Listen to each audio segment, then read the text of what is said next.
Bismillahirrahmanirrahim. Sebelumnya, Assalamualaikum warahmatullahi wabarakatuh. Pada kesempatan kali ini, saya akan mempresentasikan seminar pendidikan profesi guru. Sebelum saya mulai, izinkan perkenalkan diri saya. Perkenalkan, nama saya Rizky Melinia Randina, NIM 2323514011. Saya dari Program Studi Bimbingan dan Konseling. Mahasiswa PPG Prajabatan Gelombang 1 tahun 2024 di Universitas Veteran Bangun Nusantara Sukoharjo. Yang pertama, saya akan menjelaskan apa itu seminar PPG. Pengertian seminar PPG adalah mata kuliah yang memfasilitasi mahasiswa dalam meningkatkan kemampuan melakukan refleksi secara logis, kritis, dan sistematis terhadap pengalaman belajar selama mengikuti PPG. Melalui seminar PPG, mahasiswa diajarkan bagaimana melakukan refleksi pengalaman belajar sehingga mereka menyadari apa kelebihan dan kekurangan yang dimiliki, serta bagaimana seharusnya mereka bersikap dan bertindak untuk menindaklanjuti hasil refleksi tersebut. Selanjutnya, pembahasan ujian seminar kali ini yaitu yang pertama, ada identifikasi diri, pengalaman belajar PPG, desain pembelajaran atau inovasi, rencana tindak lanjut, dan yang terakhir yaitu paradigma baru terhadap makna guru. Yang pertama, saya akan menjelaskan identifikasi diri saya. Yang pertama, visi pribadi untuk pendidikan Indonesia. Visi saya yaitu meningkatkan kualitas pendidikan yang menyesuaikan kebutuhan peserta didik, menciptakan lingkungan belajar yang menarik, kreatif, dan dapat membentuk karakter peserta didik yang berkualitas. Visi pribadi sebagai calon guru yaitu menjadi guru bimbingan dan konseling yang profesional, mampu menciptakan lingkungan belajar yang nyaman, menarik, dan mendukung seluruh perkembangan peserta didik. Itulah visi saya pribadi untuk pendidikan Indonesia maupun sebagai calon guru. Selanjutnya, saya selama PPG sudah mempelajari beberapa mata kuliah, yaitu diantaranya yang pertama, filosofi pendidikan, yang kedua, pemahaman peserta didik dan pembelajarannya, yang ketiga, mata kuliah prinsip pengajaran dan asesmen 1, yang selanjutnya yaitu praktik pengalaman lapangan 1, selanjutnya perspektif sosial kultural dalam pendidikan, selanjutnya pembelajaran berdiferensiasi, selanjutnya pembelajaran sosial emosional, selanjutnya pengantar pendidikan untuk ABK atau anak berkebutuhan khusus, selanjutnya prinsip pengajaran dan asesmen 2, selanjutnya praktik pengalaman lapangan 2. Dan yang terakhir yaitu mata kuliah proyek kepemimpinan.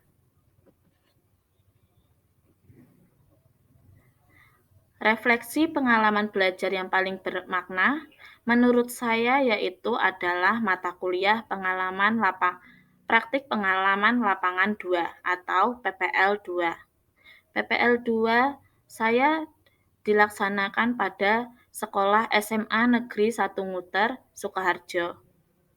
Pada PPL 2 ini membahas 2 topik, yaitu topik yang pertama membahas tentang layanan dasar, yang isinya bimbingan klasikal dan bimbingan kelompok.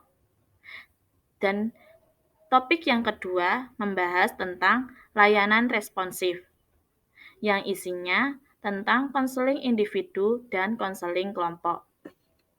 Pada topik 1, saya mendapati bahwa pengetahuan tentang praktik layanan dasar ini berkaitan dengan mata kuliah prinsip pengajaran asesmen 2 yang membahas pemahaman pada konsep bimbingan perkembangan, topik-topik layanan dasar, metode bimbingan klasikal atau bimbingan kelompok, serta strategi kolaborasi dalam layanan dasar.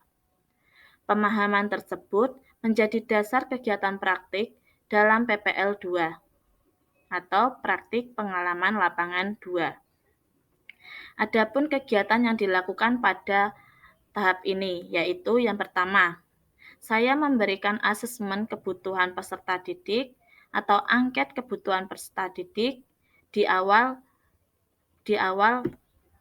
pembelajaran untuk mengetahui permasalahan atau kebutuhan apa yang diperlukan oleh para peserta didik tersebut. Saya mengampu pada kelas 12C.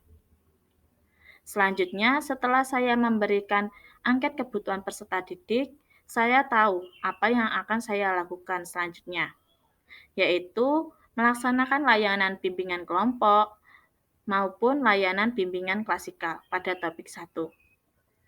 Layanan tersebut saya sesuaikan dengan hasil asesmen yang sudah diberikan. Selanjutnya, yaitu membuat laporan bimbingan klasikal maupun laporan bimbingan kelompok setelah melaksanakan layanan di dalam kelas. Yang kedua, yaitu topik 2, layanan responsif. Saya mendapati bahwa pengetahuan tentang konsep layanan responsif yang sudah diperoleh pada prinsip pengajaran asesmen 2 mencakup memahami implementasi teori-teori konseling dalam layanan konseling individu dan kelompok, membuat RPL atau rencana pelaksanaan layanan, mengimplementasikan RPL tersebut, serta membuat laporan konseling individu maupun kelompok. Pada layanan responsif, saya sesuaikan juga sesuai dengan hasil asesmen yang sudah diberikan di awal pembelajaran tadi. Selanjutnya, artefak pembelajaran. Artefak pembelajaran yang saya pilih pada praktik pengalaman lapangan 2 yaitu pada layanan dasar dengan melaksanakan bimbingan klasikal dengan topik perencanaan karir setelah lulus sekolah. Alasan saya memilih artefak tersebut adalah karena pada hasil asesmen kelas 12C ada 40,54% memiliki permasalahan karir, yang diantaranya yaitu masih bingung untuk memilih melanjutkan studi ke perguruan tinggi atau memilih bekerja. Dengan melaksanakan bimbingan klasikal tersebut, peserta didik dapat menganalisis tentang perencanaan karir setelah lulus sekolah. Selain itu, peserta didik juga dapat menunjukkan cara perencanaan karir setelah lulus sekolah. Dan yang terakhir, peserta didik dapat melaksanakan susunan perencanaan karir setelah lulus sekolah. Dengan pemberian bimbingan klasikal dengan topik perencanaan karir setelah lulus sekolah, anak-anak atau siswa dapat menyusun apa yang akan dilakukan setelah menerima materi, setelah menerima pembelajaran dari guru BK tentang perencanaan karir setelah lulus sekolah. Harapannya, siswa tidak bingung lagi untuk memilih bekerja atau melanjutkan studi ke perguruan tinggi. Selanjutnya, inovasi pembelajaran. Pada bimbingan klasikal yang saya berikan di kelas 12C pada mata kuliah Praktik Pengalaman Lapangan 2 atau PPL 2, saya membuat satu desain inovasi, yaitu bernama kuis lotre.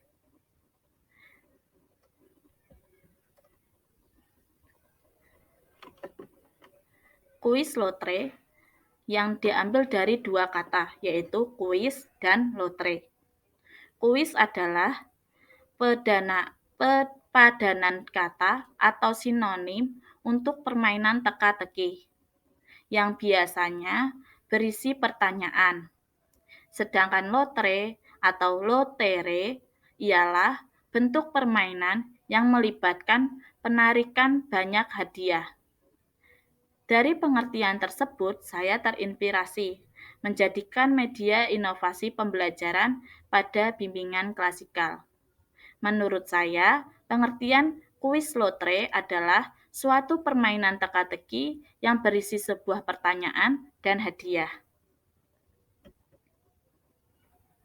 Selanjutnya, untuk membuat kuis lotre ini ada bahan-bahannya.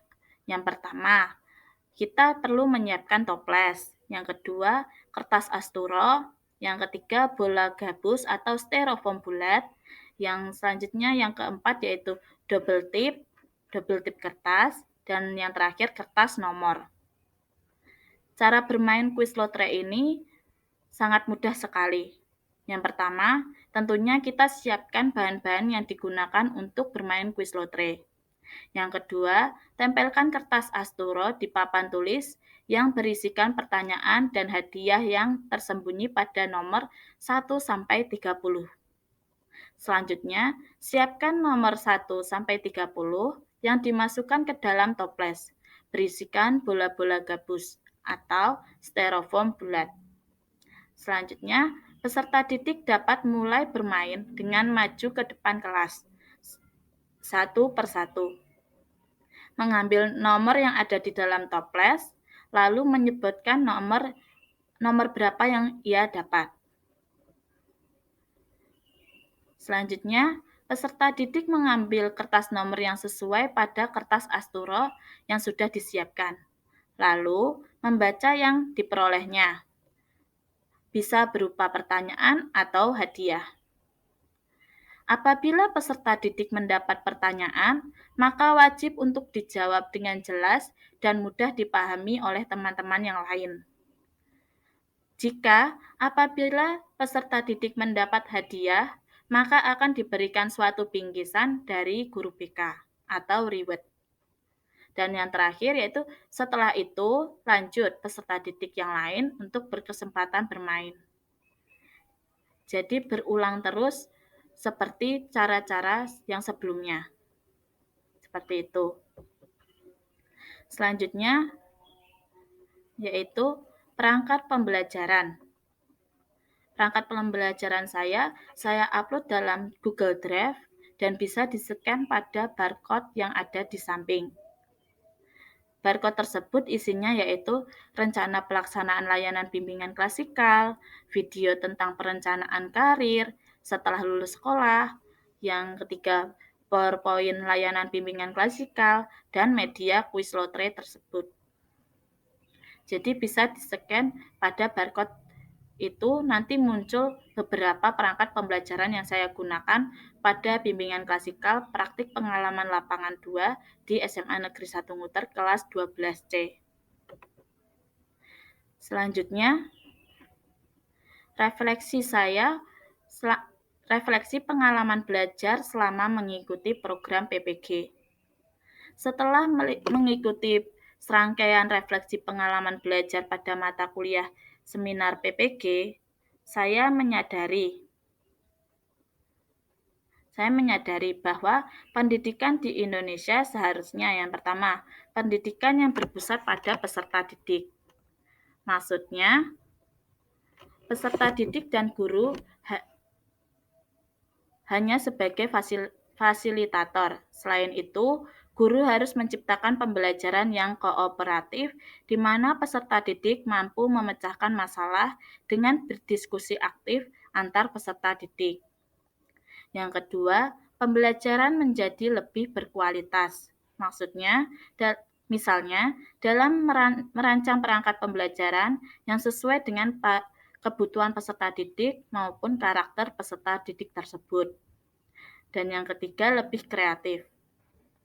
Yang artinya yaitu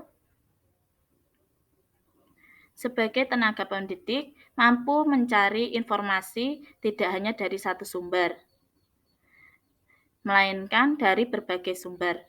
Selain itu, juga harus menerapkan teknologi dalam pembelajaran agar pembelajaran lebih menarik. Selanjutnya, saya menyadari bahwa untuk menjadi guru profesional, saya harus memiliki 4 kompetensi. Yang pertama, memiliki kompetensi pedagogik, yang artinya kemampuan guru untuk mampu mengelola terhadap pembelajaran dengan peserta didik. Yang kedua, memiliki kompetensi kepribadian, artinya kemampuan guru yang mencerminkan pribadi yang berwibawa dan baik sebagaimana mestinya. Yang ketiga, memiliki kompetensi profesional, yang artinya yaitu guru yang mampu menguasai terhadap materi secara keilmuan yang mendukung dalam proses pembelajaran rencana tindak lanjut. Dan yang terakhir, memiliki kompetensi sosial, yang artinya guru yang mampu untuk berkomunikasi secara lisan dan tulisan dengan baik. Selanjutnya, yaitu